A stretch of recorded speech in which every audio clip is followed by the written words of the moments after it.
What's up, guys? Piedmonte89 here.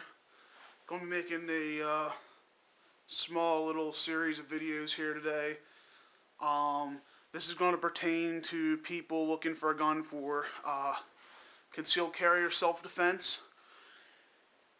Or if you're in a country where you cannot get a gun, maybe a knife for self-defense, personal protection of some sort. In this part one, we're not going to discuss choices of knives or guns. By the way, this gun is unloaded. Let me see. Yeah, unloaded. Cobra Double D Derringer, caliber .410, up to a 3-inch shell and a .45 long Colt. But we're not going to be talking about that stuff right now. There's a couple of things that you really need to consider before you get into buying a gun or a knife for self-defense use. Okay? The biggest thing that you really got to worry about is, of course, are you willing to take a life? That is something that you really need to think through before you even decide to buy a gun for self-defense. I don't care what caliber it is or what you're looking, to get proficient with or whatever. You need to really worry about that first and foremost. Are you willing to take a life for self-defense or in self-defense or in general? While it might be self-defense and while it might be legal for you to do it, you got to ask yourself if you can live with that choice. Okay. Taking another human life, no matter how justified it is never pretty. Be ready for a really gruesome scene. Okay, I'm not going to sugarcoat this. Depending on where they're shot, etc., and what caliber you use and all that, could be anywhere from an instant death with blood spatter, etc., to a very slow and agonizing sad death where they're begging for their lives and they're dying slowly and they're crying. Okay, those are things you really need to consider. Also consider the consequences and repercussions of what you do. If you shoot somebody, not only can you also land yourself in court, but you just took the life of a brother, of someone's child, of someone's father, of someone's uncle, of someone's cousin. No matter what the circumstance, I think family is willing to forgive that person a lot more than the general public is. And most family members, no matter what, love that family member unconditionally. Okay? I know that there's people that come from bad backgrounds, and of course, that's always possible, and a lot of times it will be the case for a lot of these criminals. But there's also maybe somebody that just doesn't think like you and me. Has a family out of a job, has a gun or a knife, and robs people. Instead of doing things the proper way, they're down their luck and they just don't think like you and I. They won't apply for a new job maybe, or they're trying, but they're not very good workers. Maybe they're in the drugs, whatever. They have desperate motives a lot of times. And even a druggie, I guess that would be a word for him. Even a druggie is not necessarily a bad person. Okay, I have had friends that I've lost to drugs and stuff like that. They weren't bad people, they just got addicted to something.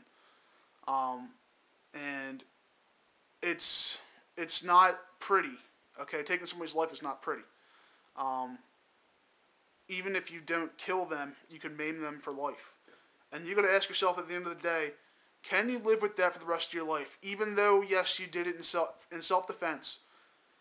Some people, their conscience still gets to them. Sometimes religion conflicts things. And another big thing that's a problem is if that comes into play in the middle of a self-defense situation and you cannot pull that trigger and you pulled out the gun already, you are screwed, because a lot of times they're going to go for that gun.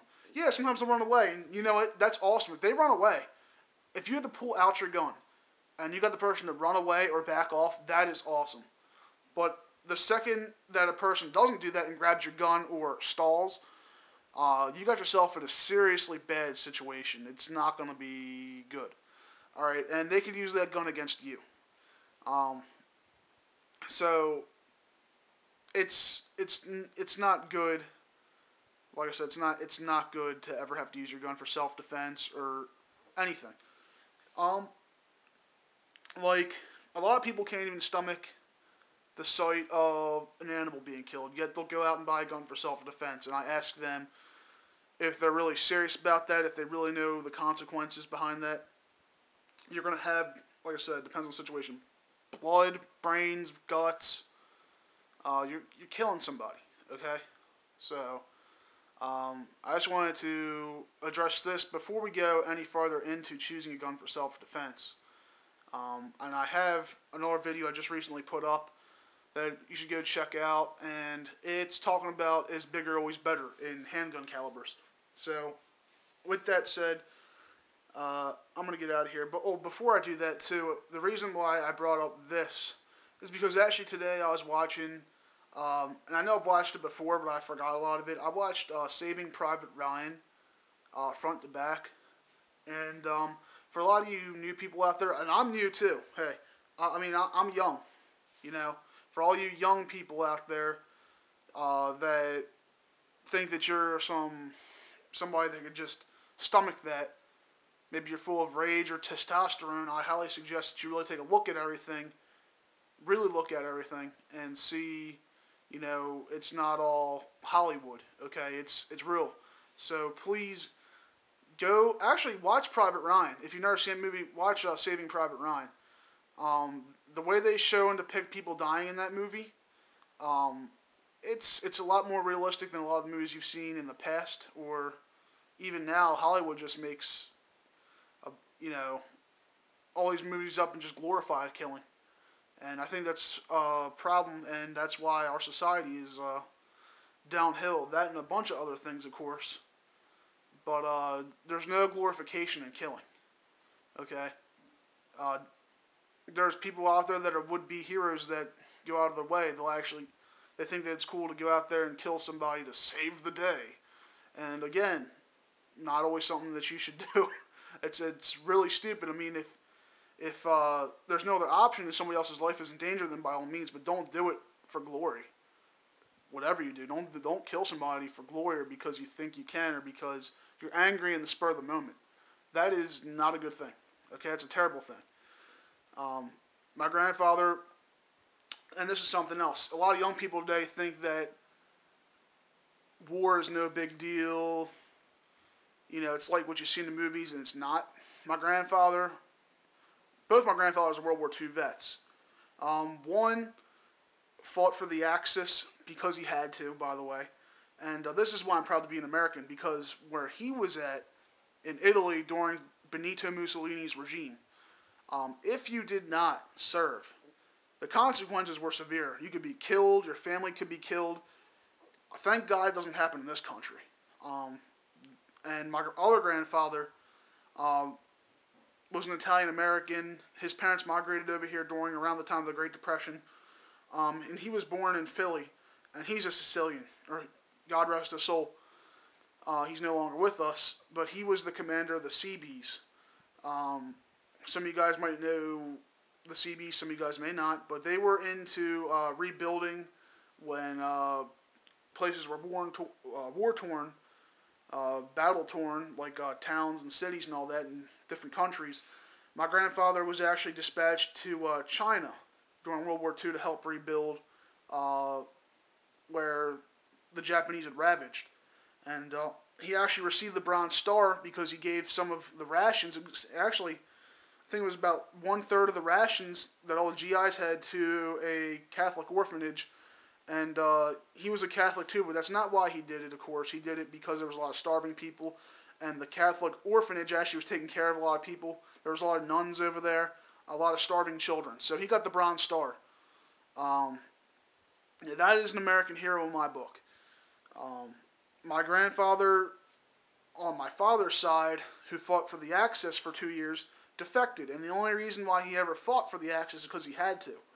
And that's something else that a lot of people don't understand, is in a lot of these countries, in movies and stuff, they depict all these Nazis as being these terrible, terrible people. And granted, while a lot of them were pro-genocide and racist and all this other stuff, a lot of them were forced into it. So you got to understand that too. And I'm sure a lot of you guys out there who are Iraqi veterans, people that were deployed to Afghanistan, Korea, Vietnam, you know there's no glory in killing. And war is an ugly thing. And I think that a lot of people think that it's cool to promote stuff like that. It's not. There is no glory in killing. There is no glory in war. Period. My grandfather, on my dad's side, will tell you that he lost cousins that he fought alongside with. 1 second, he's looking over to give a command to another person in his platoon. He looks back over, a guy's been shot in the head. Okay? He's been there for people that have died in his arms. And he's also had to kill people. Alright? There is no glory in any of that. Alright? So, for all you people out there looking to get a concealed carry permit or open carry or home defense gun, please make sure first and foremost that you are willing to pull that trigger and deal with all the repercussions. Okay? Repercussions that have to deal with legalities, your conscience, your religion, and how it affects everybody, including the person that you killed or maimed family, and then yours, and then all your friends and his friends, or her friends. I mean, there's girls that rob and kill people all the time. There was what was her name? Aline Warnos or something like that. She was a female serial killer, prostitute, killed 9 people with a .22 caliber revolver. So there you go. 22 does kill, and there are female killers too. And the Russian army had a lot of female snipers that took out a lot of Nazis. But anyway, I've gotten into a little rant here. But I just wanted to share this with you guys. You guys really need to consider this stuff, and all you guys that are concealed carry permit holders know where I'm coming from. Alright? Because you know just as well as I do, if somebody buys a gun and is not willing to do what they need to do in a self-defense situation, they just endangered themselves. So, alright guys, I'm out for part 1 of this series. Piedmonte 9 out. Remember, anti-gun is anti-American. Peace.